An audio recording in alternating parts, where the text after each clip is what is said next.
이 세상에서 믿음으로 산다는 것은 참으로 복된 일이면서도 한편으로는 쉽지 않은 일이기도 합니다. 그 이유는 고난이 있기 때문입니다. 오늘도 배우기 전에 이 세상을 주님의 은혜로 승리하게 해달라고 기도하시고요. 오늘도 배움을 통해 큰 깨달음을 달라고 다 같이 기도하시겠습니다. 자비로우신 아버지 하나님, 세상에 어려움이 있지만 우리가 승리하기 원합니다. 우리에게 담대함과 힘과 용기를 주옵시고 이런 말씀 속에 큰 은혜를 주셔서 어떠한 고난과 역경이 있다 할지라도 승리할 수 있도록 도와주옵소서. 감사하며 예수님의 이름으로 기도하옵나이다. 아멘.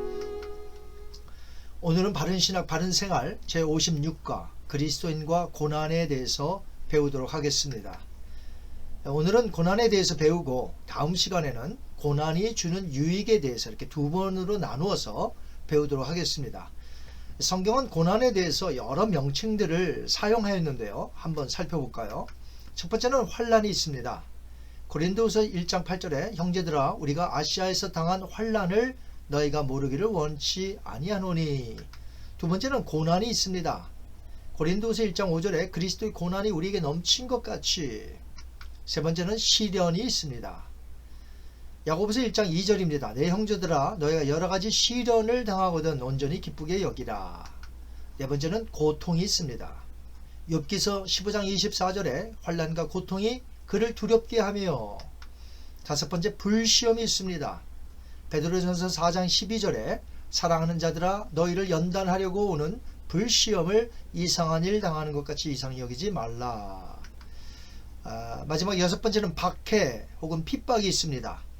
마태복음 5장 11절에 나로 말미암아 너희를 욕하고 박해하고 거짓으로 너희를 거슬러 모든 악한 말을 할 때는 너희에게 복이 있나니. 고난에 뒤따르는 단어가 슬픔, 아픔, 눈물, 고통, 죽음일 것입니다. 이것은 정신적, 영적 그리고 신체적인 것에 해당이 됩니다. 그렇다면 이 세상은 왜 이렇게 고난이 많은 것일까요? 그것은 인간이 하나님께 불순종하여 이 세상에 들어온 죄로 인해서 하나님의 저주가 임했기 때문에 그렇습니다. 인간에게만 임한 것이 아니라 모든 피조 세계가 함께 고통 속에 있습니다.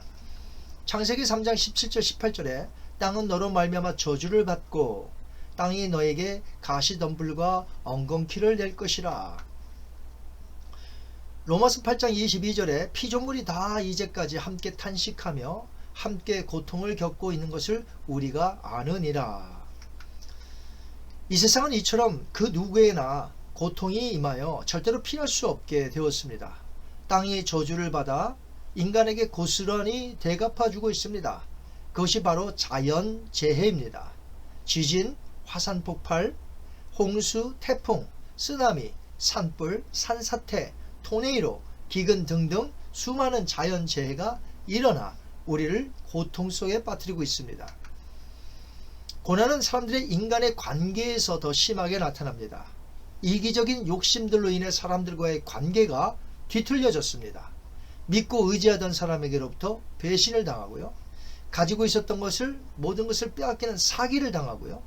그리고 끊임없는 의심과 미움과 증오가 남긴 상처가 우리들에게 몹시 크지요. 경제적인 어려움 역시 인간에게 고통을 줍니다. 국가별로 IMF를 당했다든지 전 세계적인 대공황이 있다든지 사회적으로 경제 위기에 있다든지 아니면 개인적으로 파산을 했다든지 경제적인 어려움으로 많은 고통을 당하기도 합니다. 그런데 가장 큰 고난의 아픔은 역시 분명히 사랑하는 이들이 죽음으로 인한 헤어짐일 것입니다. 노화 현상 그리고 각종 질병과 사고로 사람은 누구나 할 것 없이 한 번은 죽습니다. 죽음의 고통보다 더 큰 것은 없을 것입니다. 만약 그 죽음이 이른 나이에 찾아온다면 그 슬픔과 아픔, 고통은 이루 말할 수 없을 것입니다. 뉴스를 보면 80% 이상이 고난과 갈등에 대한 이야기들 뿐입니다. 바이러스 이야기, 어느 지역에서 재난이 일어난 일, 전쟁과 테러에 드러난 상처 이야기들, 강도, 살인, 성범죄를 통한 이야기들, 정치인들의 상대방을 비방하는 공방들, 노조 시위하는 이야기들, 차 도난 사고, 차 사고 이야기 등등 따지고 보면 1시간 뉴스에 거의 다 고난과 갈등에 대한 이야기라 보면 되겠습니다. 고난의 연속인 이 세상의 삶은 고달프기까지 합니다. 마치 미국 동부 쪽으로 매년 7월부터 10월까지 허리케인이 계속해서 오는 것과 같다고 비유할 수 있겠습니다. 하나 지나갔다 싶으면 또다시 큰 것이 옵니다. 피해가 컸지만 이제 끝났다 싶으면 더 큰 허리케인이 찾아옵니다. 이런 것이 매년 반복되고 있지요. 이 땅을 밟고 사는 모든 인생이 평생 겪을 고통은 끝도 없습니다. 예수님을 믿는 크리스찬이라고 해서 면제받지 않습니다. 세상 사람들이 당하는 것을 똑같이 당합니다. 왜냐하면 저주 아래 놓여져 있는 이 세상에서 모든 인간이 발붙이며 살기에 전부 동일하게 고난 속에 고통 속에 있습니다. 그러나 저주받은 땅이 이제 곧 저주가 아닌 축복의 땅인 새하늘과 새 땅으로 바뀌게 될 날이 올 것입니다.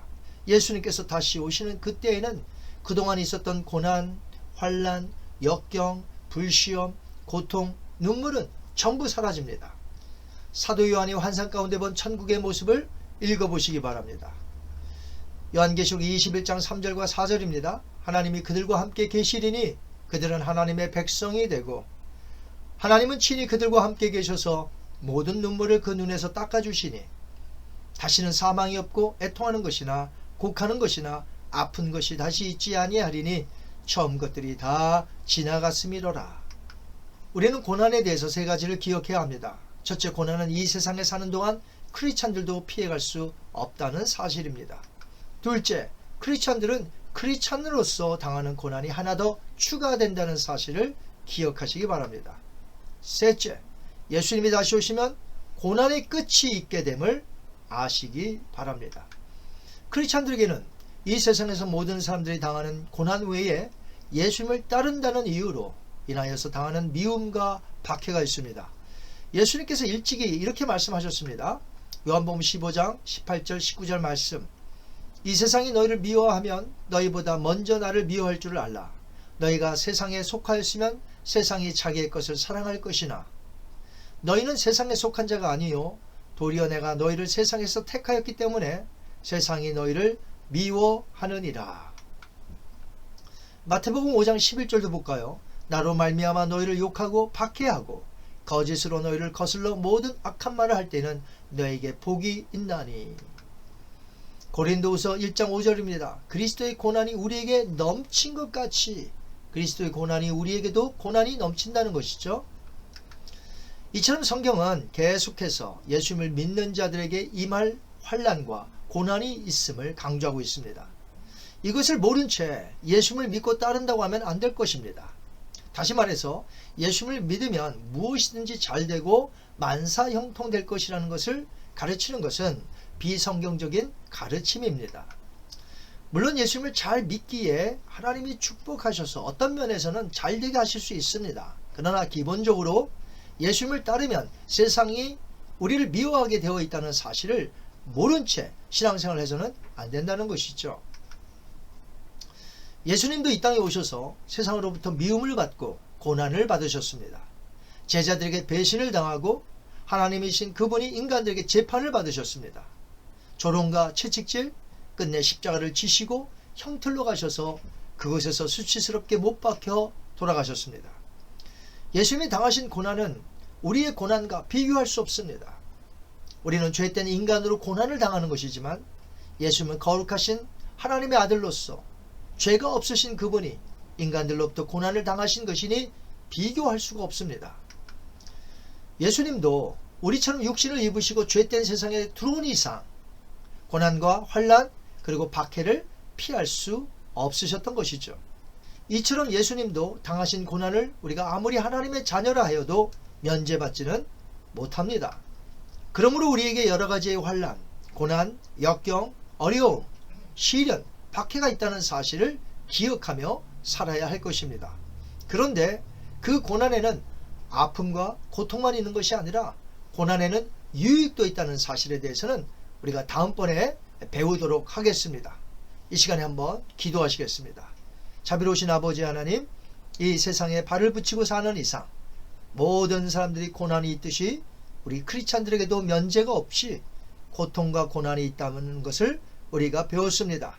아버지 하나님, 그러나 고통이 없는 날이 속히 올 터인데 바로 예수님이 오시는 날, 다시는 눈물도 없고 고통도 없고 다시는 죽음도 없는, 아픔도 없는 그곳에서 살게 될 것을 믿고 이 땅에서 사는 동안 우리에게 고난이 있지만 우리 주님을 기뻐하며 살게 하여 주시옵소서.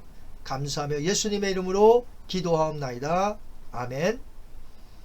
다음 시간에는 고난이 주는 유익에 대해서 배우도록 하겠습니다. 한 주간도 승리하시기 바랍니다.